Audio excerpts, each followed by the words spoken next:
Hello BT family, ఎలా ఉన్నారు? నేను వచ్చేసి కొత్త వీడియో మీకోసం తీసుకొచ్చేసాను. ఇదే ఎల్జీ నుంచి 2026 లో లాంచ్ అయిన స్మార్ట్ టీవీ అనమాట. మీరు బడ్జెట్ లో ఎల్జీ నుంచి 4K టీవీ కొనాలి అని చెప్పి అనుకుంటుంటే 2026 లో ఈ వీడియో మీకు హెల్ప్ అవుతుంది. ఇంకా ఆలస్యం చేయకుండా వీడియో స్టార్ట్ చేద్దాం. నా పేరు కాంతి, మీరు చూస్తున్నారు best tech in Telugu YouTube channel. యాక్చువల్గా దీని పేరు వచ్చేసరికి LG AI nano NU87 smart TV. మీరు ఆన్లైన్లో ఎక్కడ చూసినా మీకు ఈ మోడలే కనిపిస్తూ ఉంటుంది. ఒకవేళ మీరు ఆఫ్లైన్కి వెళ్తే NU88 ఈ మోడల్ అయితే కనిపిస్తూ ఉంటుంది. దీనికి డిఫరెన్స్ ఏంటంటే దీనిలో మీకు నార్మల్ రిమోట్ ఇస్తారు, దానిలో వచ్చేసరికి మ్యాజిక్ రిమోట్ ఇస్తారు. దీంతో కంపేర్ చేస్తే అది 3-4 వేల రూపాయల ప్రైస్ ఎక్కువ ఉంటుంది. సో దాన్ని బట్టి మీరు డిసైడ్ చేసుకోవచ్చు. మీరు ఆఫ్లైన్లో తీసుకోవాలనుకున్నా, ఆన్లైన్లో తీసుకోవాలనుకున్నా మ్యాక్సిమం ఈ టీవీ ఉంటుంది మీకు. 2026లో ఎల్జీ టీవీ మీరు తీసుకోవాలనుకుంటే అన్బాక్సింగ్ వీడియో చూస్తే టీవీతో పాటు మీకు పవర్ కార్డ్ వస్తుంది, యూజర్ మాన్యువల్ వారంటీ కార్డ్ అయితే ఇస్తున్నారు, బేసిక్ IR రిమోట్ ఇస్తున్నారు. దీని గురించి నేను తర్వాత మాట్లాడతాను. 2 AAA బ్యాటరీస్ వస్తున్నాయి. టేబుల్ టాప్ స్టాండ్స్ కానీ వాల్ మౌంట్ కానీ ఏమి ఇవ్వరు. స్టాండ్ మీరు తీసుకోవాలి అనుకుంటే 1500 దాకా ఉంది కాస్ట్ అయితే. వాల్ మౌంట్ తీసుకోవాలి అనుకుంటే 2000 దాకా ఉంది. దాదాపు 1 వీక్ పట్టింది స్టాండ్స్ వీళ్ళు ఆర్డర్ చేసి నాకు రావడానికి. మెయిన్ సిటీలోనే ఇలా ఉంది అంటే Tier 2, Tier 3 సిటీస్లో మీరు ఖచ్చితంగా ఇబ్బంది అయితే ఫేస్ చేస్తారు. వాల్ మౌంట్ అయితే త్వరగా అయిపోద్ది. ఒకవేళ మీరు స్టాండ్స్ కోసం వెయిట్ చేయాలి అనుకుంటే కొత్త మోడల్ కాబట్టి కొంచెం డిలే అయితే ఉంది. ఇంకా డిజైన్ అండ్ బిల్ క్వాలిటీ విషయానికి వస్తే ఫ్రంట్ సైడ్ లుక్ మీరు చూడొచ్చు. చుట్టూ బెజల్స్ కొంచెం తక్కువే ఉన్నాయి కానీ బాటమ్ బెజల్ కొంచెం పెద్దగా అనిపిస్తుంది. అండ్ బ్యాక్ సైడ్ డిజైన్ చూడొచ్చు. దీన్ని వీళ్ళు లీనియర్ ఫ్లో డిజైన్ అంటున్నారు. మాక్సిమం మెటల్ తగులుతుంది నాకు బ్యాక్ సైడ్. ఓన్లీ మీకు మిడిల్ లో మనం మదర్ బోర్డ్ దగ్గర అక్కడ ప్లాస్టిక్ అయితే కనిపిస్తుంది. చుట్టూ ఫ్రేమ్ కూడా మీకు మెటల్ లాగే కనిపిస్తుంది. ఆ ప్రైస్ కి ఓకే, బిల్ క్వాలిటీ బానే ఉంది. బ్యాక్ సైడ్ లెఫ్ట్ సైడ్ మీకు లైట్ అయితే వస్తుంది. నా ప్యానల్ ప్రాబ్లం అర్థం కావట్లేదు, ఫిట్టింగ్ సరిగ్గా పెట్టారా లేదు తెలియట్లేదు, లేకపోతే డిజైన్ లో పాటు అర్థం కావట్లేదు. ఫ్రంట్ ప్యానల్ పైన మీరు అబ్జర్వ్ చేస్తే చాలా గ్యాప్ అయితే ఇచ్చారు. ప్యానల్ పైన ఈ గ్యాప్ ని వీళ్ళు కొంచెం తగ్గిస్తే బాగుంటది. ఈజీగా డస్ట్ అయితే అట్రాక్ట్ చేస్తుంది. ఈ రెండు కొంచెం వీళ్ళు ఇంప్రూవ్ చేసుకుంటే బెటర్. బ్యాక్ సైడ్ సైడ్స్ చూసుకుంటే మీకు 3 HDMI పోర్ట్స్ అయితే ఉన్నాయి. ఇవన్నీ మీకు 4K 60Hz వరకు సపోర్ట్ చేస్తాయి. మిడిల్ లో HDMI 2 వచ్చేసరికి ER కి సపోర్ట్ చేస్తుంది. బ్యాక్ సైడ్ మీకు USB పోర్ట్ ఉంది, ల్యాండ్ పోర్ట్ ఉంది, యాంటీనా పోర్ట్ ఒకటి ఉంది, శాటిలైట్ పోర్ట్ ఉంది. అట్లీస్ట్ USB 3 ఇవ్వాల్సింది. అండ్ ఒక పోర్ట్ అయినా 4K 120Hz ఇవ్వాల్సింది. ఇది ఓవరాల్ గా పోర్ట్స్ విషయానికి వస్తే వైఫై 5 పైన రన్ అవుతుంది, బ్లూటూత్ 5.3కి సపోర్ట్ చేస్తుంది. ఇంకా నెక్స్ట్ మెయిన్ గా టీవీలో పిక్చర్ క్వాలిటీ ఎక్కువ మంది చూసేది నానో సెల్ టెక్నాలజీతో అయితే వస్తుంది. ఇది నానో అంటే వీళ్ళు జస్ట్ ఒక కలర్ ఫిల్టర్ టెక్నాలజీ అనమాట. కలర్స్ ని ఇంకా మీకు బెటర్ గా చూపిస్తూ ఉంటుంది నార్మల్ LED టీవీస్ తో కంపేర్ చేస్తే. పిక్చర్ క్వాలిటీ ఎలా ఉందో ఒకసారి మాట్లాడుకుందాం. నేను ఈ టెస్ట్లు గిస్ట్లు ఏం చేయను, డైరెక్ట్ మనం యూజర్ పాయింట్ ఆఫ్ వ్యూలో చెప్పేస్తాను. మీరు కొంటే ఈ టెస్ట్లు గిస్ట్లు ఏం చేయరు కాబట్టి. అండ్ ఫస్ట్ వన్ వచ్చేసరికి రిఫ్లెక్షన్స్. మనం నార్మల్గా ఇప్పుడు చూడొచ్చు, ఈ రిఫ్లెక్షన్స్ మీకు చాలా తక్కువ పడుతున్నాయి. నేను సామ్సంగ్ టీవీతో కంపేర్ చేసిన, సోనీ టీవీతో కంపేర్ చేసిన రిఫ్లెక్షన్స్ చాలా తక్కువ అనిపిస్తున్నాయి. అదొకటి బాగా అనిపించింది నాకు.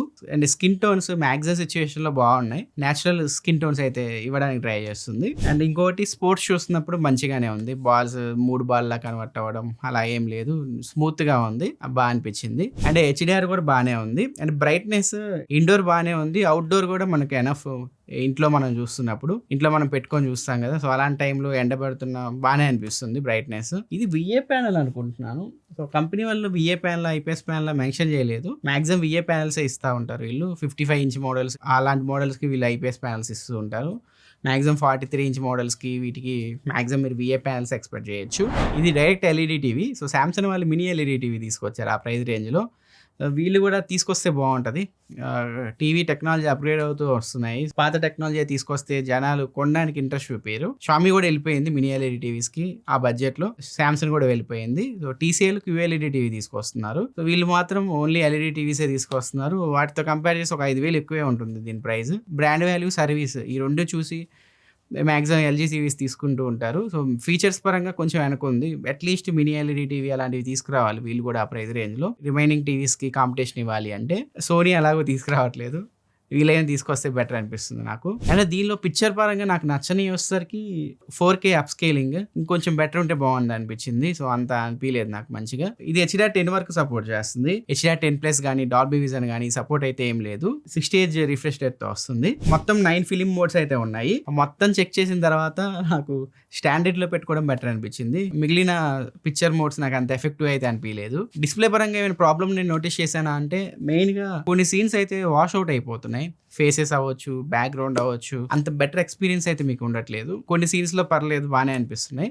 మాక్సిమం కొన్ని సిచ్యువేషన్ లో ఫేస్ పేలిపోయినట్టు వస్తూ ఉంది. మీకు స్కిన్ టోన్ మరీ ఓవర్ వైట్ చేసి చూపిస్తూ ఉంది. అది చాలా మందికి నచ్చదు. అన్నిటికీ రావట్లేదు. కొన్ని మూవీస్ లో, కొన్ని ట్రైలర్స్ లో కానీ కొన్ని సిచ్యువేషన్ లో మీరు ఇలాంటివి అయితే నోటీస్ చేస్తూ ఉంటారు. అండ్ ఇంకోటి బ్లాక్స్, ఇది normal 4K LED TV. So చీకట్లో మీరు డార్క్ సీన్స్ చూడాలి అనుకుంటే అంత మంచి ఎక్స్పీరియన్స్ అయితే మీకు ఉండదు. మీకు చూడొచ్చు, చీకట్లో ప్యాచ్గా కనిపిస్తూ ఉంటుంది, గ్రే కలర్ లో కనిపిస్తూ ఉంటుంది. మీకు అంత నేచురల్ డీప్ బ్లాక్స్ అయితే రావు. అక్కడ కూడా మీరు డిసప్పాయింట్ అవుతారు. ఇవి పిక్చర్ పరంగా నాకు కొన్ని మైనస్ అనిపించిన పాయింట్స్. అండ్ సౌండ్ విషయానికి వస్తే ఇది 20 వాట్ స్పీకర్స్ తో వస్తుంది. 30 వాట్ స్పీకర్స్ ఇవ్వాల్సింది అట్లీస్ట్. సో శాంసంగ్ వాళ్ళు కొంచెం అప్గ్రేడ్ అయ్యారు, వీళ్ళు ఇంకా అక్కడే ఉండిపోయారు. బట్ దీనిలో డాల్బీ అట్మాస్ ఉంది, అదొక ప్లస్ పాయింట్ అని మనం చెప్పుకోవచ్చు. దానిలో లేదు Dolby Atmos. AI sound pro కూడా ఉంది. వర్చువల్ గా మీకు 9.1.2 సౌండ్ మిక్స్ అయితే ఇస్తుంది. అంత ఎఫెక్టివ్ గా అయితే ఏం లేదు, జస్ట్ పేపర్ మీదే చెప్పడం వాళ్ళు. నార్మల్గానే ఉంది. సో 20 వాట్ స్పీకర్స్ నుంచి మరి మీరు ఎక్కువ ఎక్స్పెక్ట్ చేయకండి. మీడియం రూమ్స్, చిన్న రూమ్స్ వరకు సరిపోద్ది సౌండ్ అయితే. మరి పెద్ద రూమ్స్లో మీరు పెట్టుకోవాలి అనుకుంటే ఖచ్చితంగా మీరు సౌండ్ బార్ పైన ఇన్వెస్ట్మెంట్ చేయాలి. HDMI 2 ఉంది, దాని నుంచి మీరు సౌండ్ బార్స్ కనెక్ట్ చేసుకొని మంచి హై క్వాలిటీ సౌండ్ బార్స్ని మీరు కనెక్ట్ చేసుకొని సౌండ్ క్వాలిటీని ఎక్స్పీరియన్స్ అయితే చేయొచ్చు. ఇది LG వావ్ ఆర్కెస్ట్రాకి అయితే సపోర్ట్ చేస్తుంది. అంటే సింపుల్గా చెప్పాలి అంటే మనకి శాంసంగ్లో Q సింఫనీ లాగా వర్క్ అవుతుంది అనమాట. మీరు కనుక LG సౌండ్ బార్స్ దీన్ని కనెక్ట్ చేసుకుంటే, అంటే LG వావ్ ఆర్కెస్ట్రాకి సపోర్ట్ చేసే సౌండ్ బార్స్ని మీరు కనెక్ట్ చేసుకుంటే టీవీ స్పీకర్స్, ఆ సౌండ్ బార్ స్పీకర్స్ కలిసి వర్క్ అవుతాయి. మీకు సౌండ్ ఎక్స్పీరియన్స్ కొంచెం బెటర్ ఉంటుంది అనమాట.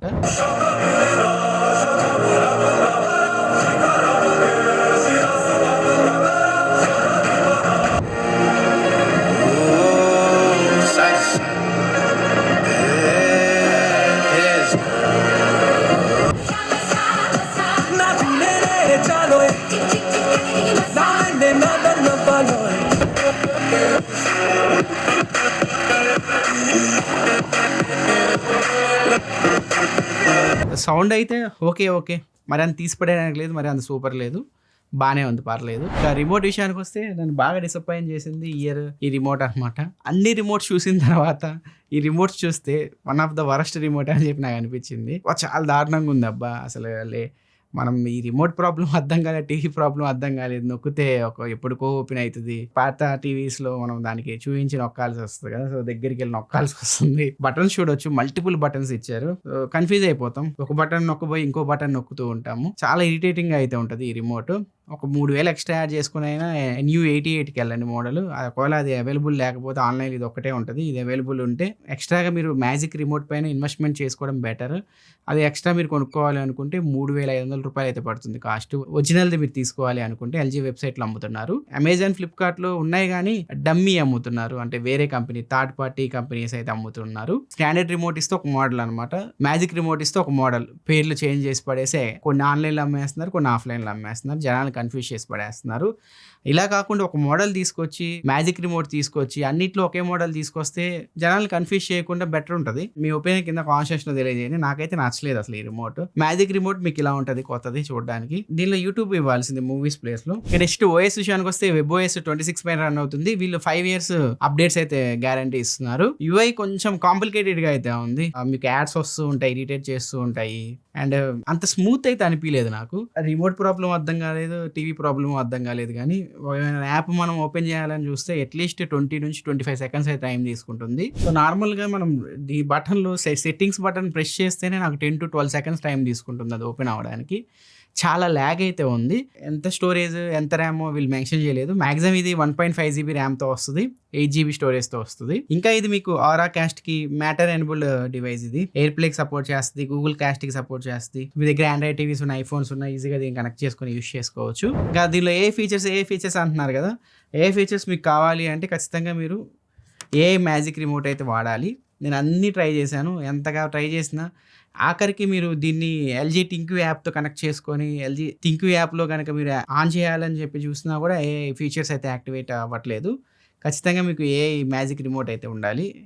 ఫీచర్స్ అన్ని మీరు యాక్సెస్ చేయాలి అంటే. శాంసంగ్లో లేదు, శాంసంగ్లో మీకు బ్లూటూత్ రిమోట్ ఇచ్చారు అండ్ ఫోన్ ద్వారా మీరు చక్కగా ఏఐని అయితే యాక్టివేట్ చేసుకోవచ్చు. అట్లీస్ట్ వీళ్ళు యాప్ ద్వారా అయినా ఫీచర్స్ని యాక్సెస్ చేసుకునే ఫీచర్ ఇచ్చి ఉంటే బాగుండేది దీనికి. అది కూడా లేదు. టీవీలో వీళ్ళు రిమోట్ ఇవ్వనప్పుడు టీవీ పైన ఎందుకు వీళ్ళు ఎల్జీ ఏఐ నానో టీవీ అని చెప్పి వేసుకోవడం, ఏ టీవీ అని మెన్షన్ చేస్తున్నారు, కానీ రిమోట్ మాత్రం ఏ మ్యాజిక్ రిమోట్ అయితే ఇవ్వట్లేదు బాక్స్ లో. దీనిలో వీళ్ళు LG alpha AI processor use చేశారు, జనరేషన్ 9. ఇది మీకు మెయిన్ గా ఏం చేస్తుందంటే అప్ స్కేలింగ్ కి ఉపయోగపడుతుంది, కాంట్రాస్ట్ కి, హెచ్డిఆర్ ట్యూనింగ్ కి, సౌండ్ ని ప్రాసెస్ చేయడానికి, నాయిస్ ని రిడక్ట్ చేయడానికి, కొన్ని ఏఐ ఫీచర్స్ కి ఈ ప్రాసెసర్ అయితే మనకు ఉపయోగపడుతుంది. దీనిలో ఏఐ దేనికి ఉపయోగపడుతుందో మనం చూద్దాం. అప్ స్కేలింగ్ ఉపయోగపడుతుంది. అప్ స్కేలింగ్ అయితే అంత బాగాలేదు, యావరేజ్ ఉంది. అండ్ హెచ్డిఆర్ రీమాస్టరింగ్ అయితే ఉపయోగపడుతుంది. నార్మల్ కంటెంట్ని హెచ్డిఆర్లా మారుస్తుంది అనమాట. పర్లేదు, బాగానే ఉంది హెచ్డిఆర్ క్వాలిటీ అయితే. ఏ సెర్చ్ అయితే యూజ్ చేయొచ్చు. అంటే మనం క్వశ్చన్స్ అడిగినప్పుడు ఆ కో పైలట్ కానీ జెమినీ కానీ యాక్టివేట్ అయ్యింది. సో దాని సహాయంతో ఆ క్వశ్చన్స్కి అయితే మనకి ఆన్సర్ ఇస్తూ ఉంటుంది. ఏ కన్సియర్స్ అనమాట. మనం చూసిన వీడియోస్ బట్టి, సెర్చ్ కంటెంట్ బట్టి మనకి ఈ వీడియోస్ని అయితే సజెస్ట్ చేస్తూ ఉంటుంది. అండ్ ఏ వాయిస్ ఐడి కూడా ఉంటుంది. మనం వాయిస్ ఐడి సెట్ చేసుకోవచ్చు మ్యాజిక్ రిమోట్ యూస్ చేసి. ఇంట్లో పెద్దవాళ్ళు ఉంటారు, వాళ్ళకి న్యూస్ ఛానల్స్ ఇవి చూస్తూ ఉంటారు. మనం ఏ వాయిస్ ఐడి యాక్టివేట్ చేస్తే మనకి తగ్గ కంటెంట్ అది చూపిస్తూ ఉంటుంది. ఇంట్లో చిన్నపిల్లలు యాక్టివేట్ చేస్తే వాళ్ళకి కార్టూన్ అలా చూపిస్తూ ఉంటుంది. మన వాయిస్ కమాండ్ బట్టి ఎవరు రిమోట్ని యూస్ చేస్తున్నారు అని చెప్పి అర్థం చేసుకొని దానికి తగ్గట్టు కంటెంట్ అయితే సజెస్ట్ చేస్తూ ఉంటుంది. AI sound and picture wizard. ఇప్పుడు సపోజ్ మీరు ఏమైనా మూవీస్ చూస్తున్నారు, దాని డైలాగ్ మీకు అర్థం కాకపోతే మనం ఏఐని అడిగితే అది ఆటోమేటిక్గా డైలాగ్ని అడ్జస్ట్ చేస్తుంది. అండ్ ఏఐని అడిగామనుకోండి, అదే పిక్చర్ మోడ్ని అయితే సెట్ చేసి మీకు ఇస్తుంది. మీరు చూసే సీన్ బట్టి బెటర్గా పిక్చర్ మోడ్ని, సౌండ్ని అయితే అది అడ్జస్ట్ చేసుకుంటుంది. ఏఐ సహాయంతో సపోజ్ మీరు ఏమైనా చూస్తున్నారు, బోరింగ్ సీరియల్ చూస్తున్నారు, ఐపీఎల్ టైం అయింది అనుకోండి, ఐపీఎల్ స్టార్ట్ అవుతుంది అని చెప్పి మీకు ఏఐ పాపప్ ఇస్తుంది, మ్యాచ్ చూడండి అని చెప్పి. సో ఇలా కూడా మనకి ఏఐ ఉపయోగపడుతుంది. ఇవి ఏఐ పరంగా వీళ్ళు తీసుకొచ్చిన ఫీచర్స్ అయితే. ఇప్పుడు నేను చెప్పిన ఏఐ ఫీచర్స్ అన్ని మీకు ఏఐ మ్యాజిక్ రిమోట్ ఉంటేనే వర్క్ అవుతాయి. ఈ స్టాండర్డ్ రిమోట్లో కానీ ఎల్జీ థింక్యూ యాప్ ఉంటుంది కదా, సో వాటి ద్వారా అయితే వర్క్ అవ్వట్లేదు ప్రెజెంట్. అండ్ ఇంకా మీకు దీనిలో ఎల్జీ ఛానల్స్ కూడా ఉంటాయి, అంటే ఫ్రీగా మీరు లైవ్ టీవీస్ అయితే చూడవచ్చు. దాంతోపాటు ఎల్జీ షీల్డ్కి కూడా సపోర్ట్ చేస్తుంది. అంటే మనం ఓటీటీలో కానీ వీటిలో మనం పాస్వర్డ్స్ ఇస్తూ ఉంటాం కదా, ఆ పాస్వర్డ్స్ అన్ని సెక్యూర్గా ఉంచుతూ ఉంటుంది. ఇంకా గేమింగ్ విషయానికి వస్తే విఆర్ఆర్ సపోర్ట్ చేస్తుంది 60Hz వరకు, ఏఎల్ఎల్ఎం సపోర్ట్ ఉంది, హెచ్డిఐజీ సపోర్ట్ ఉంది. అన్ని పోర్ట్స్ మీకు 4K 60Hz వరకు సపోర్ట్ చేస్తున్నాయి. సో మీరు క్యాజువల్గా PS5, Xbox కనెక్ట్ చేసుకొని ఆడాలి అనుకుంటే పర్లేదు, బాగానే ఉంది. మీరు హెవీగా గేమ్సే ఆడతారు, గేమింగ్ బెటర్ ఎక్స్పీరియన్స్ కావాలి అంటే ఇది అంత మీకు సూట్ అవ్వదు. జనరల్గా క్యాజువల్గా గేమ్స్ ఆడే వాళ్ళకి సెట్ అయ్యిద్ది, పర్లేదు. ఇది ఫ్రెండ్స్ ఓవరాల్గా ఈ ఎల్జీ టీవీ గురించి మనం మాట్లాడుకుంటే. దీనిలో ప్లస్ పాయింట్స్ వచ్చేసరికి ఎల్జీ బ్రాండింగ్, సెకండ్ వన్ వచ్చేసరికి స్కిన్ టోన్స్. సో కొన్ని సిచ్యువేషన్లో అంత బాగాలేవు కానీ స్కిన్ టోన్స్ మ్యాక్సిమం సిచ్యువేషన్లో బాగానే ఉన్నాయి. అండ్ రిఫ్లెక్షన్స్ చాలా తక్కువ అయితే ఉన్నాయి. అండ్ ఏఐ ఫీచర్స్, ఇవి నాకు దీనిలో ప్లస్ అనిపించిన పాయింట్స్ అయితే. దీనిలో కాన్స్ విషయానికి వస్తే నెక్స్ట్ ఈ బంగారమే అనమాట, స్టాండర్డ్ రిమోట్. దీన్ని చూస్తేనే నాకు దాన్ని విరగొట్టి ముక్కలు చేశాను. ఏ మ్యాజిక్ రిమోట్ ఇవ్వాల్సింది అండ్ USB 3 పోర్ట్ ఇవ్వాల్సింది. చెప్పాను మీకు ఆల్రెడీ, ఫేసెస్ కొన్ని సిచ్యువేషన్లో వాష్ అవుట్ అయిపోయినట్టు వస్తూ ఉన్నాయి కొన్ని మూవీస్లో, కొన్ని సీన్స్లో. వీటిని వీళ్ళు అప్డేట్ ద్వారా ఫిక్స్ చేస్తే బెటర్. థింక్యూ యాప్లో అయినా అట్లీస్ట్ వీళ్ళు ఏఐ సపోర్ట్ ఇవ్వాల్సింది, అది కూడా మిస్ అయింది. యూఐ అయితే చాలా ల్యాగ్ ఉంది, చాలా దారుణంగా అయితే ఉంది. అండ్ యాడ్స్ కూడా వస్తున్నాయి, ఈ రెండు ఇరిటేట్ చేస్తూ ఉంటాయి మిమ్మల్ని. ఈ ఇన్స్టలేషన్ చేయడానికి నాకు దాదాపు 1 వీక్ అయితే టైం పట్టింది. అండ్ ప్యానల్ గ్యాప్ కూడా ఉంది, ఇది కొంచెం వీళ్ళు తగ్గియాలి. 20W స్పీకర్స్ అయితే ఇస్తున్నారు, అట్లీస్ట్ 30W అవుట్పుట్ ఇచ్చినా బాగుండేది. ఇవి నాకు దీనిలో మైనస్ అనిపించిన పాయింట్స్ అయితే. ఈ టీవీ మీలో ఎవరైనా కొన్నారా, మీ ఒపీనియన్ కూడా కింద కామెంట్ సెక్షన్లో తెలియజేయండి. మీకు ఎలా అనిపించిందో టీవీ, దీనిలో మీరు నోటీస్ చేసిన ప్లస్ పాయింట్స్ ఏంది, మైనస్ పాయింట్స్ ఏందో మీ ఒపీనియన్ కింద కామెంట్ సెక్షన్లో తెలియజేయండి. కొనబోయే యూజర్స్కి ఎంతగానో వెళ్ళిపోతుంది. సర్వీస్ విషయానికి వస్తే ఎల్జీ మంచి సర్వీసే ఉంటుంది. అండ్ 1 year వారంటీతో వస్తుంది. అట్లీస్ట్ ప్యానల్ పైన ఇంకో ఎక్స్ట్రా 1 year వారంటీ ఇస్తే బాగుండేది. ఇది ఫ్రెండ్స్ ఓవరాల్గా ఈ ఎల్జీ టీవీ గురించి మనం మాట్లాడుకుంటే 36,000 రూపాయలకి దీన్ని లాంచ్ చేశారు. నేను కొనిన చూస్తే 34,000 రూపాయలకి కొన్నాను. సేల్లో కనుక మీకు 28,000 రూపాయల నుంచి 30,000 రూపాయల లోపు వచ్చింది అనుకోండి, అప్పుడు దీన్ని మీరు కన్సిడర్ చేయండి. 36,000 రూపాయలకి అంత వర్త్ అనిపించలేదు నాకు. అండ్ దీన్ని సామ్సంగ్ టీవీతో కూడా కంపేర్ చేసి చూద్దాం మనం. 30,000 రూపాయల దగ్గర ఒక బ్రాండెడ్ టీవీ మీరు తీసుకోవాలి 4K టీవీ అనుకుంటే ఆ వీడియో మీకు వెళ్ళిపోతుంది. కంపారిజన్ వీడియో చూసి డిసైడ్ అవ్వండి ఈ రెండిట్లో ఏ టీవీ కొనాలో. మీరు ప్రెజెంట్ అయితే ఒకవేళ మీరు ఎల్జీ ఫ్యాన్, ఎల్జీ టీవీ కొనాలి, 30,000 రూపాయల లోపు ఎల్జీ టీవీ చూస్తుంటే అప్పుడు దీన్ని మీరు చెక్ చేయండి. ఇది ఫ్రెండ్స్ ఓవరాల్గా ఈ వీడియో మీకు వెళ్ళిపోయిందని చెప్పి అనుకుంటున్నాను. ఒకవేళ వీడియో నేస్తే కింద లైక్ బటన్ ప్రెస్ చేయండి. దాని మరి యూస్ఫుల్ కంటెంట్ కోసం మన ఛానల్ సబ్స్క్రైబ్ చేసుకుని ఫాలో అవుతూ ఉండండి. నా నెక్స్ట్ వీడియోలో మరొక ఇంట్రెస్టింగ్ టాపిక్తో ముందుకు వస్తాను. అంతవరకు నేను సెలవు తీసుకుంటున్నాను. Bye friends.